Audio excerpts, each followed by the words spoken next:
सर्दियों में अक्सर हमारे तुलसी का पौधा सूखने लगता है। यदि आप बरसातों के बाद इन ज़रूरी केयर टिप्स को ध्यान रखेंगे तो सर्दियों में भी अपने तुलसी को सूखने से बचा सकते हैं। तुलसी के पौधे की प्रॉपर केयर कैसे करनी है? वैसे तो ये एक औषधीय पौधा है। बहुत आसानी से आपके यहाँ गमले में सालों साल चलता रहता है। तुलसी के पौधे को किस तरीके से हरा-भरा बनाकर रखना है, आज के वीडियो में मैं आपको बताने वाली हूँ। और ये जो उपाय है, ये अभी से लेकर के ठंड तक आपको करना होगा ताकि आपकी जो तुलसी है वो सर्दियों में भी हरी-भरी बनी रहे। टिप नंबर 1 ये है कि तुलसी के पौधे को बरसातों के बाद ज़रूर आप ऐसे उलट-पलट कर देखिए, इसमें काले रंग के कीड़े चिपके होते हैं, जिस वजह से हमारी तुलसी बहुत जल्दी फंगस का शिकार हो जाती है। जैसा कि हम सबको पता है कि तुलसी को ओवर वाटर पसंद नहीं है, लेकिन धूप की वजह से हम ओपन में रखते हैं और बरसात में बहुत ज़्यादा पानी जाने से इसका पौधा खराब होता है। तो सबसे पहले उलट-पलट कर देखिए। टिप नंबर 2 ये है कि सॉइल का विशेष ध्यान रखिए। सॉइल भुरभुरी होनी चाहिए जैसा मैंने अभी आपको दिखाया। सॉइल यदि बहुत ज़्यादा कीचड़ सी है तो तुलसी के पत्ते पीले होकर गिरने लगेंगे। तीसरी सबसे इम्पॉर्टेंट टिप है कि तुलसी को ऊपर से इस तरीके से पिंचिंग कर दीजिए, जैसे मैं आपको दिखा रही हूँ। सिर्फ 2 पत्तों को पकड़ करके हटा देना है। इसके बहुत सारे फ़ायदे होते हैं। इससे उसके नीचे के जो पत्ते हैं वो बड़े-बड़े निकल कर के आते हैं, पौधा स्वस्थ भी होता है। पिंचिंग तुलसी जी के पौधे के लिए एक ज़रूरी प्रोसेस होता है, लेकिन क्वेश्चन ये है कि कब-कब करना है पिंचिंग? आप कभी भी ऊपर के 2 पत्तों को हटा सकते हैं जब पत्ते अवेलेबल हों, यानी कि मंथ में 1 बार तो कर ही सकते हैं। कई बार ग्रोथ अच्छी होती है तो 15 डेज़ पर भी 1 बार किया जा सकता है। अगली इम्पॉर्टेंट टिप है कि आप अपने पौधे पर 15 दिनों में 1 बार सॉइल को इस तरीके से गुड़ाई ज़रूर कीजिए। कल ही किसी ने पूछा था कि गुड़ाई करने से मिट्टी के नीचे जो वर्मीज़ होती हैं, क्या वो डिस्टर्ब हो जाते हैं? देखिए, गुड़ाई ऊपर से 1 इंच ही करना है, जैसे मैं करके आपको दिखा रही हूँ।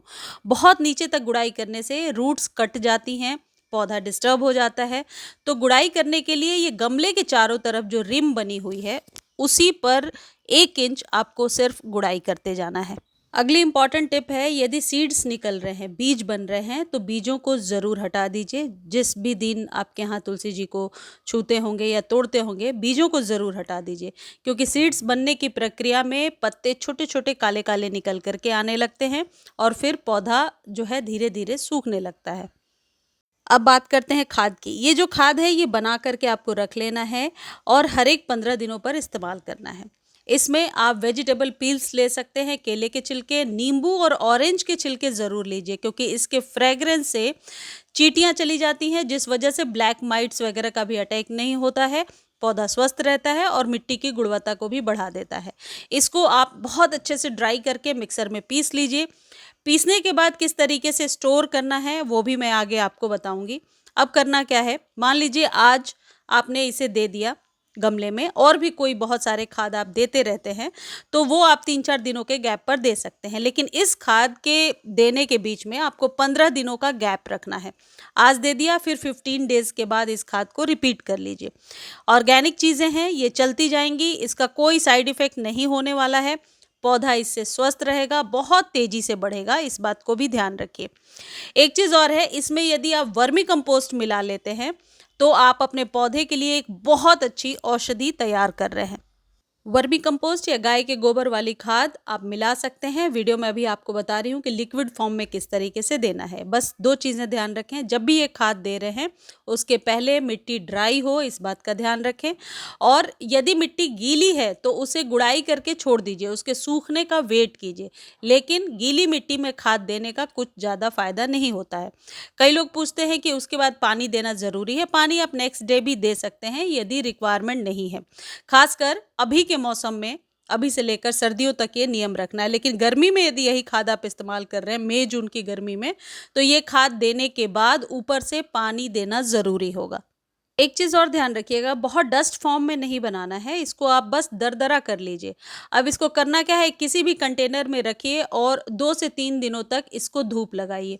जैसे ही आप धूप में रखेंगे, इसका जो मॉइस्चर है, एक्स्ट्रा मॉइस्चर है, निकल जाएगा, जिस वजह से इसमें स्टोर करके रखने पर फंगस नहीं लगेगा और लंबे समय तक आप स्टोर करके रख सकते हैं। दूसरा जो लिक्विड खाद है जो आप बना करके दे सकते हैं अपने तुलसी जी पर, और ये फिर आपको सर्दियों तक देते रहना होगा, हर एक 15-15 दिनों पर।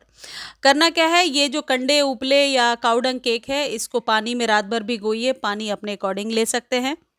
इसमें थोड़ी-सी सूखी हुई नीम की पत्तियाँ डालिए, यदि नीम की पत्तियाँ नहीं हैं आपके पास तो आप नीम खली यदि आपके पास है तो वो 2 चम्मच डाल सकते हैं, साथ में भिगो कर के रख दीजिए। नीम खली से आपका पौधा यदि बरसातों के बाद आप इस्तेमाल कर रहे हैं, ज़रूर स्वस्थ रहता है, पौधे में फंगस नहीं लगती है और पौधे की ग्रोथ भी बहुत सही होती है। अब इसे आप रात भर के लिए ऐसे ही साइड में रहने दीजिए। पानी 1-2 लीटर अपने अकॉर्डिंग आप ले सकते हैं। अगले दिन आप देखेंगे पानी का कलर चेंज हो गया है और ये जो कंडे या उपले जो आपने डाले हैं, इसका जो है एक अच्छा-सा लिक्विड बन कर के तैयार हो गया है। नेक्स्ट डे जब आप लिक्विड को यूज़ कर रहे हैं, उसके पहले ये जो कंडे हैं, ये जो काउडंग केक है, इसको निकाल कर के वापस रख लीजिए। 15 डेज़ के बाद फिर यूज़ कर सकते हैं। यदि दोनों खाद को देने में कन्फ्यूज़न हो रही है, तो मैं आपको एक चीज़ बता देती हूँ कि मान लीजिए आज आपने वो पाउडर फॉर्म में दे दिया, तो बीच में किसी दिन ये खाद दे सकते हैं, या वो अवेलेबल नहीं है, तो फिर आप ये खाद दे सकते हैं। ऐसा कर सकते हैं। एक चीज़ और याद रखिए, जिस दिन ये खाद दे रहे हैं, धूप आपके पौधे को लगनी चाहिए, धूप का होना ज़रूरी है, इस बात का ध्यान रखिए। देना कितना है, 1 से 2 कप जितने आपके गमले की रिक्वायरमेंट है, आप दे सकते हैं। यदि लगता है कि पानी कम है, तो ऊपर से और नॉर्मल वाटर आप मिला सकते हैं।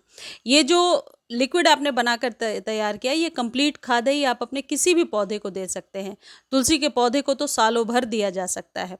ये जो खाद है, इसको देने से एक तो आपकी तुलसी स्वस्थ रहेंगी, प्लस ये ऑर्गेनिक चीज़ें हैं, इसमें कुछ मिलावटी चीज़ें नहीं हैं। लेकिन यदि आपके पास टाइम नहीं है और आप इतना कुछ नहीं कर सकते, तो आप क्या कर सकते हैं, वो भी वीडियो में मैं आपको बता देती हूँ। 1 चम्मच वर्मी कंपोस्ट और 1 चम्मच नीम खली आप तुलसी जी के पौधे में हर एक 15 दिनों पर डालिए, ऊपर से पानी दे दीजिए। आपको कुछ और एक्स्ट्रा करने की ज़रूरत नहीं होगी, तुलसी हमेशा उससे स्वस्थ रहेंगी। लेकिन जो तुलसी जी हैं, उनको टाइम टू टाइम उनके पत्तों पर स्प्रे करने की ज़रूरत होती है। तो आप एप्सम सॉल्ट 1 चम्मच पानी में घोल करके हर एक 7-8 दिनों पर, 15 दिनों पर तुलसी जी पर स्प्रे कीजिए, जिससे पत्ते बड़े-बड़े चमकदार निकल कर के आएँगे, फंगस भी नहीं लगेगा और पौधा स्वस्थ रहेगा। इन सभी खाद को खरीदने का लिंक डिस्क्रिप्शन में दिया हुआ है, और यदि आप लिंक कॉपी नहीं कर पा रहे हैं, तो आप टेक्स्ट कीजिए, आपको लिंक प्रोवाइड कर दिया जाएगा। मुझे उम्मीद है वीडियो बहुत अच्छी लगी होगी। धन्यवाद।